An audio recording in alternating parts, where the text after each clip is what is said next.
Yo, it's Tommy T, bringing you guys another video tonight. Got my Bucks jersey on, got my Bucks jacket on, man. Beat the Eagles, yes sir, Bucks baby, all up. But I'm gonna come to bring a video about my top 10 albums of the year from this past year.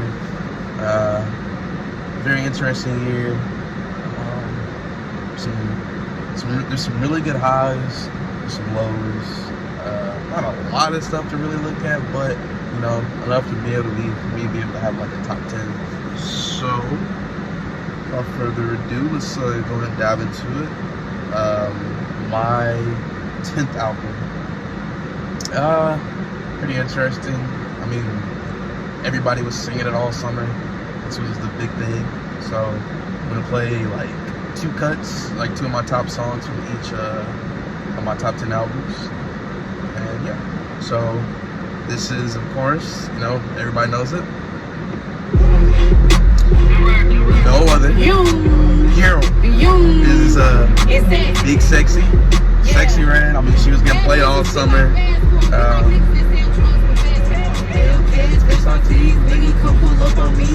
ain't gonna lie. Like, I know it's you know, for girls and females, but man, like, hey, can't lie. It definitely hit. 100%. Like, Sexy Red was definitely doing that thing. She was all over the summer. And of course, like,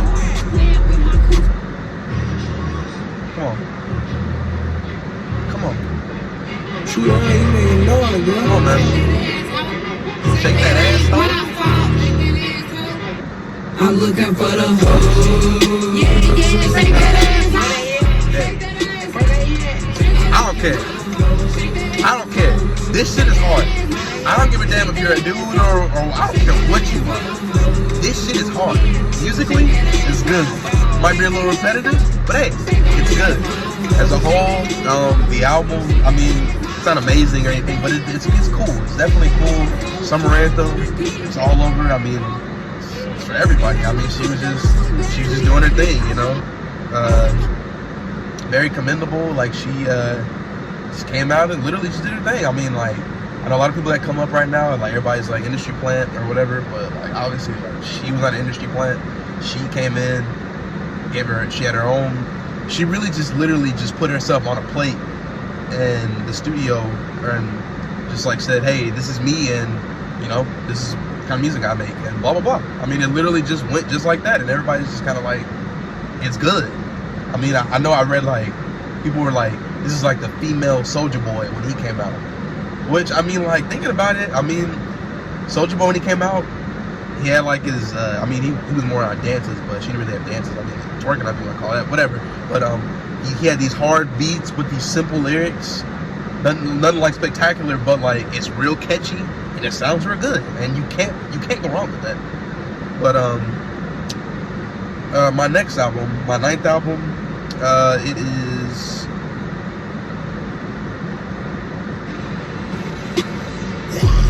Pink Tape.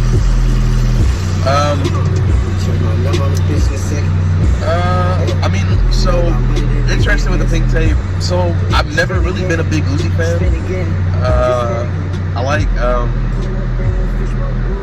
I like singles here and there from him, like songs here and there. Like when I listen to a whole album by him, they never really catch me. Pink Tape, it didn't fully catch me, but I will say like it was more or less there's more songs I like more on Pink Tape than like other Uzi projects. So I feel like as an artist, this is really something interesting for him because he really ventured out. He really ventured out for sure. He did a bunch of different things on this album. He tested some things out. It's more experimental than his other albums, I'll say for sure. One thing I'll say for sure that came from this album was he made one of the top songs I listened to this year, which is, it's called Pluto to Mars. Pluto to Mars.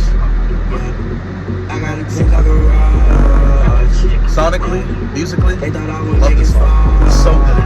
It's so good. It's so catchy. Yellow diamond like Mars. Yeah, so good. I love this song. It was like one of my top 5 songs I played this week. If the light summer, baby, would you ever change? I was looking on my eyes from the fade. So good. Uzi, he really this project made me want to go see him on tour. He did his P-Tape tour. That was such a fun experience. So fun. So fun. Uzi is quite the character. You know, he did his little dancing, you know, I just want to rock and everything. And, you know, it was a very fun experience. I'm actually looking forward to his next album. It was supposed to be his last album, quote unquote. Supposedly, I mean, I don't know. We'll see. But I'm looking forward to it. I'm a really big Cardi fan, so like Cardi and Uzi are always hand in hand. But you know, I've always really loved Cardi. Uzi was just kind of like, you know, it's easy. I mean, he's cool. But this P-Tape, it really showed him pushing his boundaries on, you know, like just the different sounds. He did a lot, and you know, I can respect that. So let's give him my number 9. My number 8, Man Oh Man. So my number 8 is Gangers by Veeze. Hey, like Veeze is hard. Oh my bad, I'm like, I don't even try to. I meant to talk with you, told me you only some like him. Oh my bad, I spiked my juice, I tell myself don't buy no juice. So a big reason why this is even in my top 10 right here is because of this song right here. It's not a fire drill, nigga. This is not a fire drill, nigga. This a real thing. Literally, this song right here. Like, this song alone literally puts this in my top 10 albums. Just like, the album itself is like, it's cool, but this song, man, this song became anthem of the year, anthem of the fucking year. Like, he was always good, always cool, always good. He always stood out. It took him a while to kind of get on the wave of like more all the other the rappers like Babyface Ray and I Swear, Veeze, and you know all the like they were dropping. Veeze, he had like singles here and there. He had like an album that came out like a long time ago that was like, you know, it was cool, but like he had a really good sound, but nobody was like, you know, everybody's kind of wanted more from him. And then he dropped this single, GOMD, and then it was okay, he's about to drop an album. I saw him on the Babyface Ray tour as an opener. Man, when he dropped Ganger, and the first song you turn on is Not a Fire Drill, and you hear that boom, boom, boom, that hard beat, and then you hear him just like this hard ass trap beat. It's like, man, you don't expect that sound to come out like that. It's crazy. And man, that right there, like this song, Not a Fire Drill, it literally pushes this album into like into my top 10 contenders. Just because like I said, there are other songs on here that are good, but Not a Fire Drill, this is the top song of the year. Like honestly.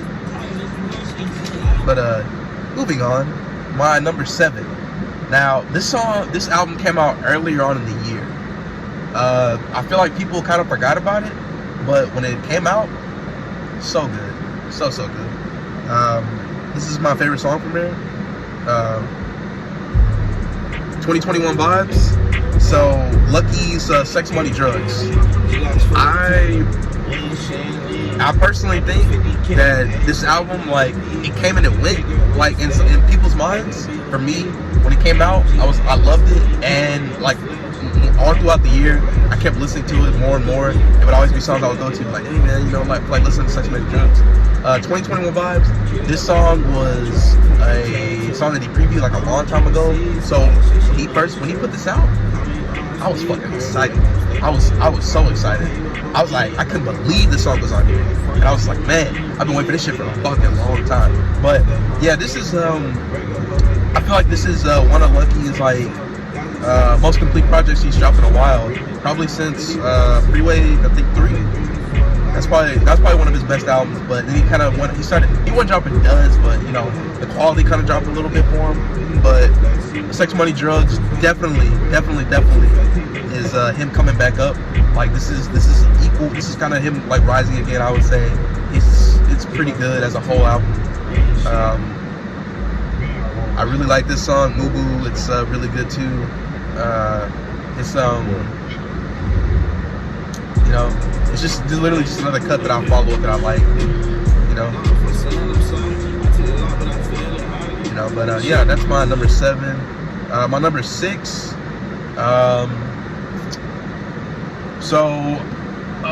My number 6 is going to be Scaring the Hoes. JPEGMAFIA, Danny Brown. So I'm a huge Danny Brown fan. JPEGMAFIA, I'm not so much of a fan as. He's kind of growing on me a little bit more. I know a lot of people like All My Heroes Are Cornballs. Wasn't a fan. I did like Veteran though. Veteran was cool, but it's just like, I don't know, like I'm not really into Peggy like that. I mean, he's cool. I respect what he does, but you know, Danny Brown is what really captivates me towards this. I like Danny. I love Danny Brown a lot. So I know a lot of people have this honestly as like a lot of people have this as their number 1. It's like top 3, top 4, top 5. But you know, for me, like I like it. But when I first heard it, I wasn't a fan of it. It took me some time for it to grow on me. And even with it growing on me, it wasn't just like, you know, come back to it. But it's definitely great for sure. Great for what it is. You know, the beats that Peggy was making on here is really good. I think the soundtrack was really kind of good. I mean, the track list of the songs, like the names, it's really interesting. It's very interesting for me. But this is probably my favorite song from the Horseshoe Jones. Also like HOE, Heaven on Earth. You know, it's really cool. It's so bad. You know, it's a really good cut to me. Just, you know, Peggy and Danny going back and forth with their bars on some very like crazy fucking beats that Peggy like conjured up. Like I can honestly say, you know, Peggy does make some very interesting beats, I would say for sure. He I can't take that away from him, you know, despite me not liking some of his projects, but like his artistry and his beat making skills are, you know, top notch. I can give him that for sure. But moving on, my 5th album, as we talk about Peggy and Danny Brown, my 5th album goes to Danny Brown. It goes to Quaranta. Quaranta was a late album that came out like literally towards the end of the year. I love this song Tanner. It gives me Atrocity Exhibition vibes, and if you are a person that's ever listened to Atrocity Exhibition, then you fucking know that project is insane. That project, Atrocity Exhibition, is insane. It's so good. It's Danny Brown's high point, I would say, of his career, of dropping a project. That project is like amazing. It's so good. But this Tanner was a single that he dropped. It definitely got me excited when I first heard it, because it literally had the Atrocity Exhibition kind of vibes going on with the way he's rapping, the things he's saying. Like, I mean, it's all there. Like, even the whole laugh is on there. That, you know, when he's and that reminds me of like the I think I was songing it. No, that's the one I don't know. I can't think of the song, but he does like the video with the little white kid. He's like, Uncle Danny. That's on there, and that kind of reminds me of that. So, and his last song on here, Bass Jam. It's like this song. Now you don't really hear songs like this anymore, where Danny Brown gets like really like, you know, like personal. But this song is really, really, really personal. Like when you hear this, it's like it puts into perspective, like, you know, how grown Danny really is, like how like he's really like a grown man. You know, like he's talking about just his personal life, man, like his parents or his mom at least, and him growing up. You know, like he just sounds like really kind of like depressed, you know, and like it's always good when you hear like rappers, you know, or artists in general, get vulnerable on songs, like, you know, depending on how they talk about it and depending on how powerful the messages they are, like kind of bringing a song on it can really hit you, you know, like you really feel like what they're feeling, and sometimes like, you know, you could be going through what they're going through, so it really hits you. But you know, Danny Brown really getting vulnerable on this track is like really like, it's a great way to end the project. But moving on, my fourth is going to be, it's going to be Mike. Mike dropped Burning Desire. Burning Desire is he's a follow-up from his project from last year, Beware the Monkey, but he also dropped it again earlier this from last year. He dropped this project with Wiki. I mean, it was cool. I wasn't like big on it, but this Burning Desire and this song right here, 16. Cause I can't sleep, think about the 16. I'll make it up for all the misreads. Cause I can't sleep, thinking shit's getting me. Sometimes you can't see it's bigger than the shit seen. A mental stampede, a company to misery. Dances, hovers around the picnic. Like, you hear that beat? That beat, say it. And he fucking made it. That's the big thing about Mike. Makes all his own beats. This is all his beats. And he like his bars are crazy. Like, we haven't got into it yet, but I am the biggest fucking Earl fan. Earl is my GOAT. Earl is my favorite rapper. Like, it's kind of like a spoiler, honestly, because I'm pretty sure we know where this is gonna go. Like with me saying that. But Earl Sweatshirt is my fucking favorite rapper. He's been since like 20, maybe 13, 14. He's been my favorite for a long time. And I'm pretty sure it's never gonna stop. But fucking Mike is literally the Earl protege. Like Mike is insane. He's insane what he fucking can do on a mic, what he can do with a pen and pad. Mike's pen is insane. I really like the Baby Jesus. It's really good. Oh. Ooh. Oh. Man. Oh.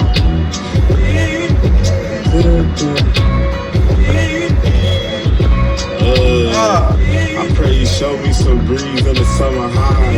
I can't lie, bring me grief when I wonder why. It's sad solid for you, leave me share. Okay, I'm sorry. This is a reaction, but man, like when you hear Mike, come on, man.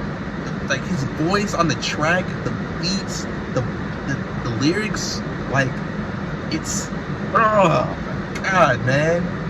It's just like, it's like Mike was literally created just to rap.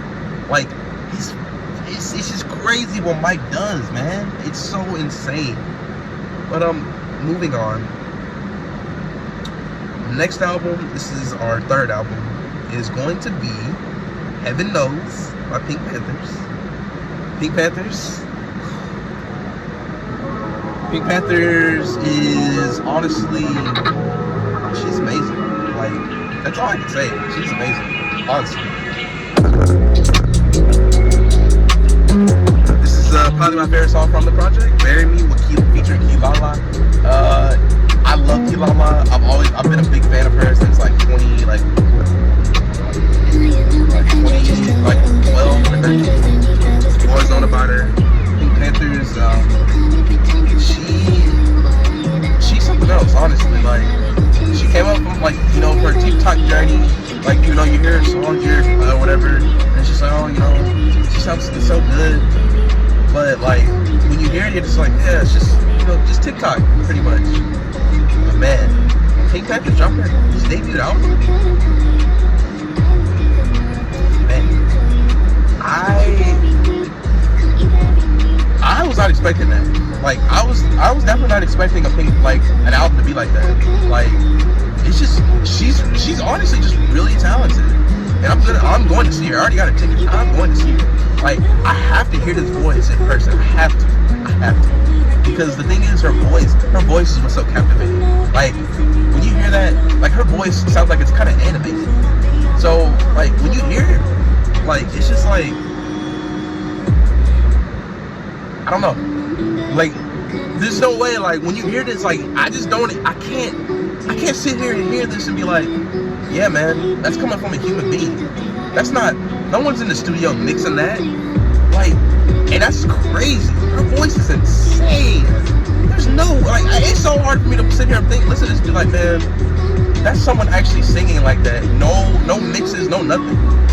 So, like, I'm definitely gonna, when I go see her, I'm gonna have to, like, I might have to make a video, like recording her like singing and posting it, because I'm just shocked that someone can sound like that.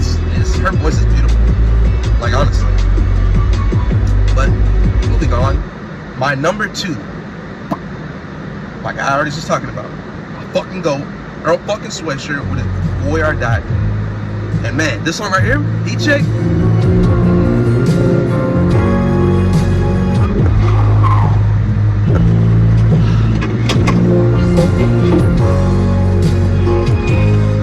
Alchemist and Arrow, man, they fucking kick ass on this.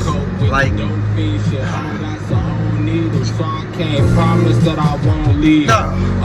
God. Earl on this slow, like, kind of like, just I don't know. It's like a kind of like a ballroom dancing kind of slow, kind of like a woman bride, like slow dance kind of fucking beat. That's what I think about when I hear this beat. I just imagine like the bride and the groom slow dancing like for their last song type shit. Like that's the beat that I hear. And Earl just all on it. Just it's mean,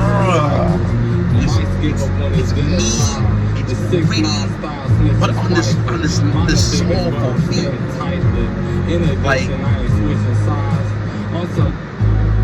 and then Earl on this. This was, I remember unreleased hearing this, but this whole project between Earl and Alchemist, man, like Earl and Alchemist on songs just don't fucking miss. Like what's that one song? With the coins. I can't think of the name of it, but just in general, Earl and Alchemist don't fucking miss. I know, like, some years ago, they dropped a project and they put it out under like an alias name on fucking YouTube. I don't know if it was ever found. I don't know if this is actually it. I personally don't think it is. I still think it's honestly out there. Honestly, that's me. I might be wrong. I mean, this might be it of what it was for them to put it out. But man, Earl and Al don't fucking miss. I saw them on tour. They don't fucking miss. Earl doesn't miss. Al, he's like a fucking dinosaur at this point. Does not miss on his beats, man. He's just insane. He's crazy. But man, that's my number 2. Now, before I go my number 1, I'm gonna have some, some honorable mentions right here. So, this, like I said, I'm a big fan of Cardi, and this is one of Cardi's artists, King Carson. My honorable mention is it's King Carson's Great Chaos. This is his single that came from this album, Great Chaos, or not Great Chaos, Jennifer's Body. The video is amazing. I fucking love it. So I've come up with King Carson. When King Carson first came out, I really enjoyed him. He had made, I think, was it Yell? Yeah, he made Yell, and I really enjoyed him. I didn't know he was gonna sound with Cardi, honestly. To me, when I first heard him, I was like, oh yeah, he kind of sounds like Cardi. It's a Cardi sound. And so, he's up signing to him. But yeah, he's Opium shit, vibe. I mean, this project as a whole, it's pretty cool, honestly. It couldn't be in the top 10, but it's definitely an honorable mention. Good listens, good songs on here. Jennifer's Body, of course, is one. And this song right here, my favorite right here, this.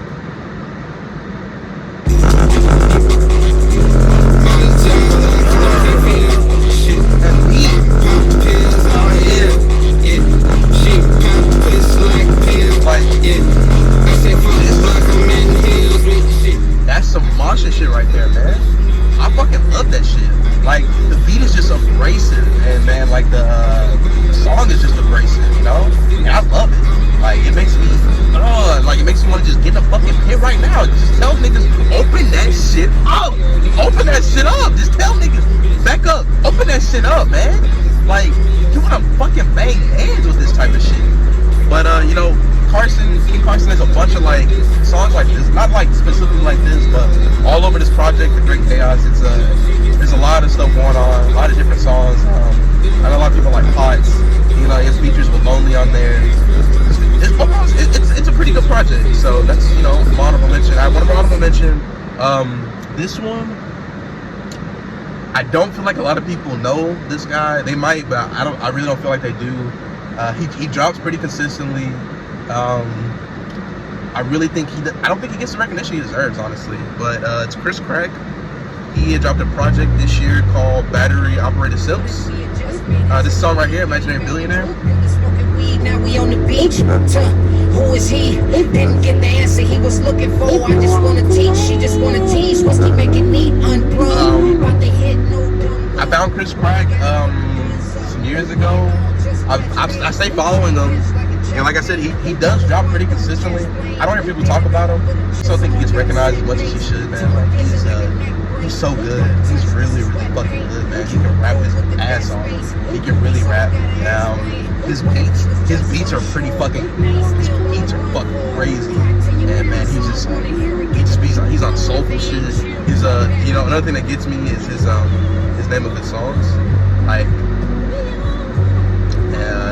this next song that he put out from this project, this right here.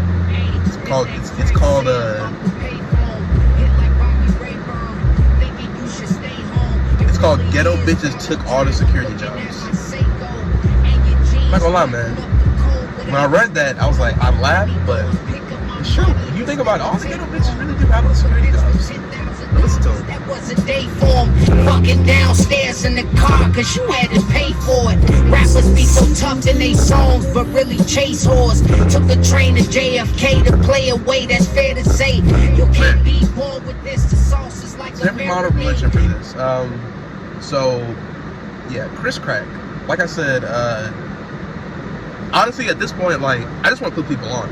Like, check him out. Like, honestly, that's all I say about it. This project itself is great, really fucking good. I just want people to fucking know who he is, man. Like, check it, please.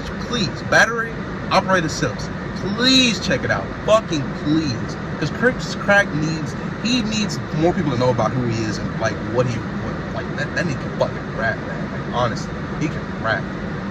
But here we go to close it off. My #1 album of the year. I mean, what other could it be, man? What other fucking album could it be? Travis Scott's fucking Utopia. My eyes, probably the best song I've heard all year. My eyes. This song is a fucking masterpiece. This album is a masterpiece. I have a review on this album on my boy Chimeze's channel. Man, oh man. I mean, if you go back and go watch that, you'll see my reaction to that. I was blown away, personally. I was blown away by this album. This album took me by surprise. Travis Scott, I was literally at a breaking point with him. I was literally at the point I was just like, man, Travis Scott, he's not good anymore. He's not what he used to be. He doesn't have much left in the tank. I mean, and this is like, man, if Travis Scott, like, this is like the rent's due. Like, you gotta fucking you gotta rap your ass off or make a great project, or it's just like, man, you're shit, man. You're done. Because I know people hate me for this, but yeah. But anyways, like, listening to Utopia, my first initial reaction, amazing, all the way through. I love this fucking album. It's so good. I've been listening to it all year. Ever since it came out, I cannot stop listening. I can't. And it's honestly growing on me even more than it did, because initially, like, you know, there were some tracks. There was like, I want to say like about 2 tracks that I didn't necessarily like. But at this point, I mean, those tracks have even grown on me. So like, this is like, if someone can make a 10 out of 10, even close to a 10 out of 10, it's hard for me to give it out a 10 out of 10. Hey, it's probably this, man. Honestly, like, you can't fucking beat it, man. And then of course, like, this fucking song came out. Come on, man. Come the fuck on. This song came from fucking Utopia. Just come outside. This song, man. Like, come the fuck on, bro. Travis gave us a Cardi feature. Like, Cardi wasn't making shit. And then we finally hear Cardi again from this. We hear, and plus we didn't just get Cardi, like Playboy Cardi. We got the new fucking Beat Boys fucking Cardi that we really didn't know existed that much. We kind of knew, we kind of heard a little bit of it, but we got the actual, like, whoa, the fuck is that? I remember my initial reaction, who is that? Is that Cardi? Yeah, that is Cardi. No, it's not. Like, I couldn't fucking believe that was him. The whole Beat Boy shit. That shit was crazy. That shit was fucking wild. And it's just like, hearing that like, I really wish I could go back and listen to this project again for the first time, because, like, that first initial listen, you cannot beat it, man. You cannot beat it. Cannot. But yeah, that's my top 10. You know, that's. I mean, I think it's a solid list. I mean, personally, I will say, I wish there was more like alternative stuff or, like, you know, rock stuff or anything like that would have came out this year that I would have liked. I mean, there was a couple things that I didn't put on here but I still think are really good. Tizo's project, I didn't put it on here just because I didn't get enough time to marinate with it. I've listened to it, but I haven't had the time to really, like, get more into it.